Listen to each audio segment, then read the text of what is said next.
This is the GMC medium-duty truck cab, in white, as the bodybuilders call it. Before priming, painting, and upfitting with seats, trim, and controls, we believe GMC offers a quality medium-duty cab.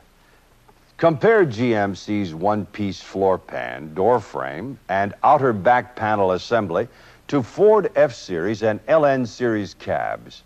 Both have door frames made from several sheet metal pieces. The door frame of Ford LN, in fact, uses welded corner reinforcements to maintain shape integrity. The floor of the LN cab is constructed from several panels. Cab shape integrity depends on multiple reinforcements under the cab. IHC S-Series cab door frames are formed from one piece of steel, but the rest of the cab is made up from smaller pieces with many joints and weldments. IHC's cab back panel is formed from 3 separate pieces. GMC's cab is designed for the people who work with medium-duty trucks. It's a working cab that's also a good place to work.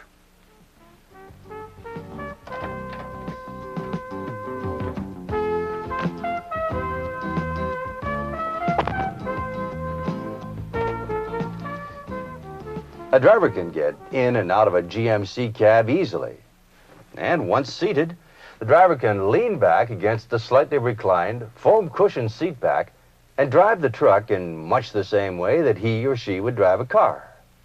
There's plenty of headroom and ample legroom for even the larger-than-average driver.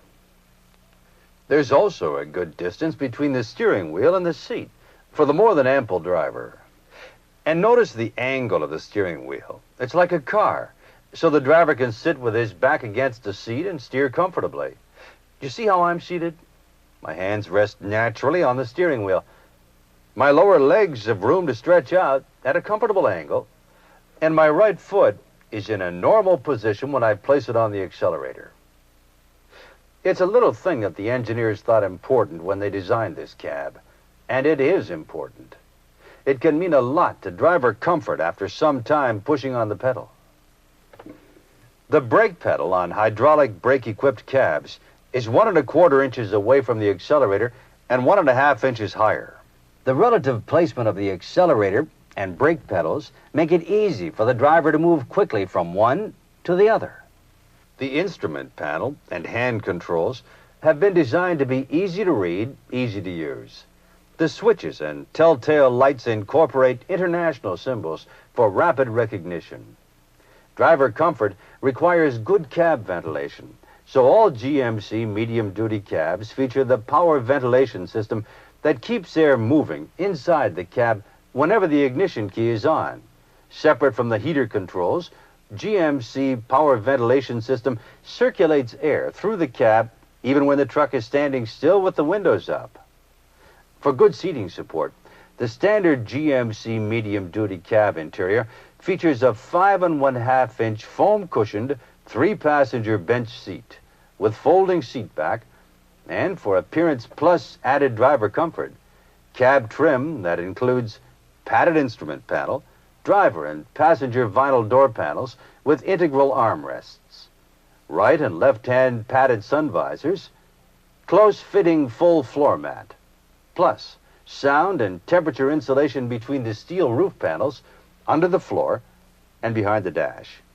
Of course, GMC cabs can be trimmed with optional High Sierra or Sierra Classic interiors, plus a variety of driver-oriented equipment options. As I said, GMC offers a quality cab, human-engineered to emphasize the driver. GMC cabs help minimize driver fatigue with seats that give impressive support, and by offering other convenience features. Power steering, for instance. It's standard equipment on GMC. This is what the competition has to equal. But in many instances, they don't. Let me show you. GMC's standard hood is steel with steel fenders, and there's an available fiberglass tilt hood. Ford's LN hood and fenders are a single piece of fiberglass. Ford's F-Series hood is steel, but the fenders are fiberglass, And the entire nose panel that goes across the entire front is, again, a single piece of fiberglass. IHC's is multi-piece but bonded together into a single piece of fiberglass. Incidentally, GMC medium-duty trucks with the top kick cab measure only 92.3 inches from the front bumper to the back of the cab, a short conventional cab design. It's shorter than Ford LN series. It's shorter than International Harvester S series, and a whole lot shorter than the Ford F series cab. A shorter BBC means less overall length for a given wheelbase, and a shorter truck is generally easier to maneuver and park in tight areas. GMC medium-duty cab is not only shorter from front to back than these competitive trucks, it's also lower and more compact than any of them. Because GMC medium-duty cab is smaller on the outside, there is less frontal area to push through the air. There are other variables, but frontal area can be a significant factor in long-term fuel expense. If the competitive cabs are wider or taller on the outside, we would expect more interior room for the driver and cab passengers. But that is not necessarily so. Let's take driver legroom to start. The GMC medium-duty cab has an effective 38 inches with the seat at the back of the track. Ford F-Series, with the longest BBC, has 36 inches for driver legroom. Ford LN has 36 inches driver legroom. And IHC S-Series has 37 inches driver legroom. So having the biggest cab doesn't take all the marbles. GMC, with the shortest BBC, has the most driver legroom. But figures only tell half the story. Let's take the human-engineered features of our GMC cab and compare our competition. GMC medium-duty trucks have a car-like seating position. The driver's posture is much the same as driving a passenger car or light-duty truck. This is also true of Ford's F-cab, but not true of both the Ford LN and IHC cabs where the seat is raised. This Ford LN seat is 18 inches off the floor, and IHC drivers sit 17.5 inches off the floor. Ford calls this chair height seating position in their sales literature, but they don't say what happens to short-legged drivers. GMC seat cushion is only 15.25 inches off the floor. The driver's legs don't hang down. They extend forward, putting less weight on the thighs behind the knees. We mentioned the car-like angle and position of the steering wheel in GMC's cab. Ford LN and IHC S-Series cabs have a steering wheel style common to earlier model heavy-duty trucks and buses before power steering. The angle of the wheel results in the driver's holding his arms higher, and in a turn, the driver leans over the wheel and pulls it around. This line haul style steering wheel may be a good idea where more leverage is needed at the wheel to make the turn, but not in today's medium-duty truck. GMC knows it's important to give the medium-duty driver a truck that feels more like a car, because most medium-duty drivers are not usually professional or full-time drivers. No, they drive the truck to perform some other job, a delivery route, for example, but they do drive the truck to do their primary job. So little things like the angle of the accelerator pedal and the placement of the control pedals that we talked about can make a big difference to a driver. Compare the natural positioning and relative placement of the foot controls in GMC's cab with Ford LN and IHC. The pedals are spread out, mostly because the column requires so much space and higher from the floor. IHC's brake pedal is 4.5 inches above the accelerator pedal and 2 inches away. The brake pedal in Ford LN cab is 5.5 inches higher than the accelerator pedal and 5 inches away. So, a few inches one way or the other doesn't mean much, right? But movement is effort. Let me demonstrate how needless effort from the driver can be tiring. To keep our comparison simple, Let's assume our trucks have automatic transmissions and hydraulic brakes. Put it in gear and go. Now, turn.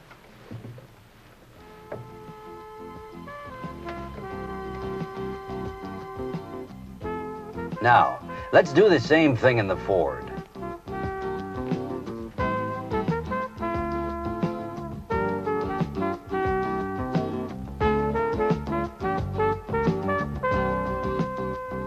And again in the IHC.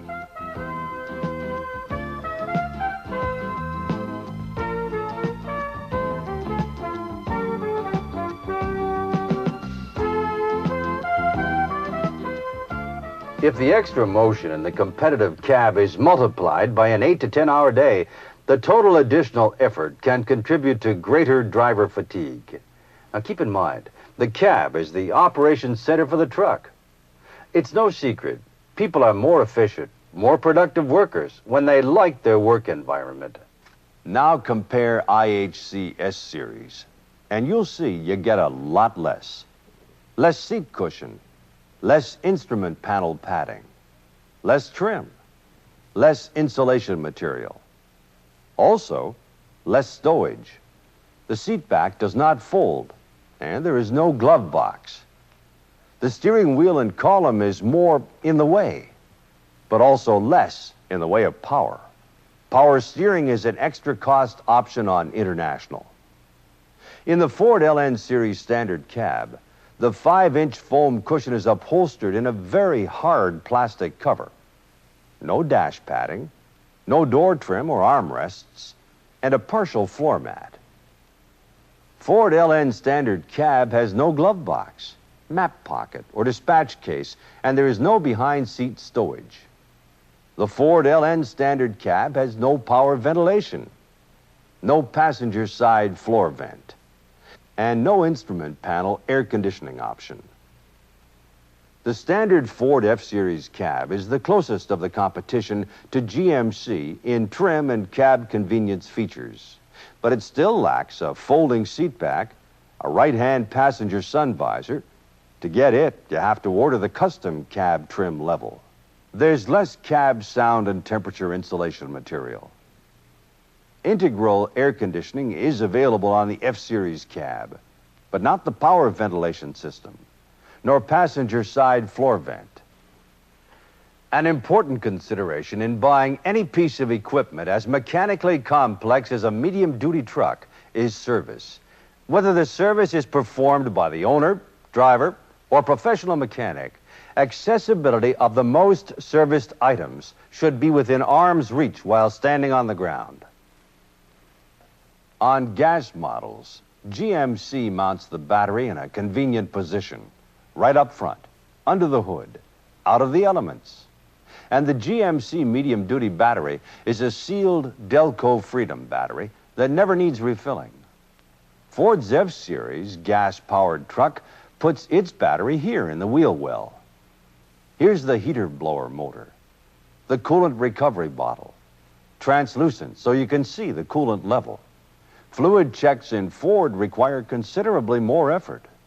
And over here, the windshield washer bottle, windshield wiper motor, and an electrical junction block with coded legend to make addition of electrical equipment easy. And notice that I'm able to reach all of these service points while standing on the ground. Can't do that on the wide-fendered Ford F-Series cab, even if they had GMC's maintenance features. That electrical junction block, for instance. Now, Ford doesn't have one exactly like GMC. Theirs looks like this. GMC's looks like this. Put together, the competition doesn't have the time-saving, work-saving maintenance features of GMC. From simplified fuse block design to front servicing of gauges and controls, access of behind-panel equipment and systems. GMC is designed with the mechanics in mind, as well as the driver and the owner. GMC trucks are treated with extensive anti-corrosion measures, where even many of the bolts, nuts, and fasteners get a rust-fighting treatment. Compare GMC's extensive anti-corrosion features to Ford and IHC. Galvanized steel on cab reinforcement components. Zinc-row metal in corrosion-vulnerable areas such as upper cowl, outside door panels, and windshield frame. Corrosion-resistant zinc-iron alloy in valance panels. Cathodic electro-dip priming bath and zinc-rich primers for cab, doors, fenders and hood, bumper, seat brackets, clutch and brake pedals. Plastisol and epoxy sealers for exterior metal joints. Epoxy primer of cab doors. Tectile oil spray of lower door panel surfaces and rocker panels. Some cadmium-plated bolts and washers. Vinyl-coated fasteners. Compared to GMC's medium-duty cab, IHC S-Series cab has fewer construction features, less driver legroom. Power steering costs extra. Fewer cab comfort and convenience features. Fewer serviceability features. And it's priced higher. Ford LN medium-duty cab is the city delivery version of the Louisville heavy-duty cab. But compared to GMC, the LN cab has far fewer construction features, less driver legroom. There's a lot less in the way of driver comfort features. No power ventilation, no armrests, no door trim, and no easily accessible stowage, like a glove box, with some cab service features that are not up to GMC. And it's higher priced, a lot higher.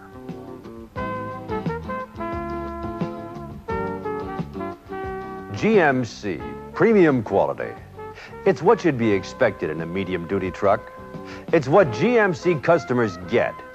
And not just in the cab, the whole truck, from bumper to tail lamp, from roof to rail. After all, if you have to live in your truck, while your truck is earning your living, it's a whole lot better when you like the truck you've got. GMC.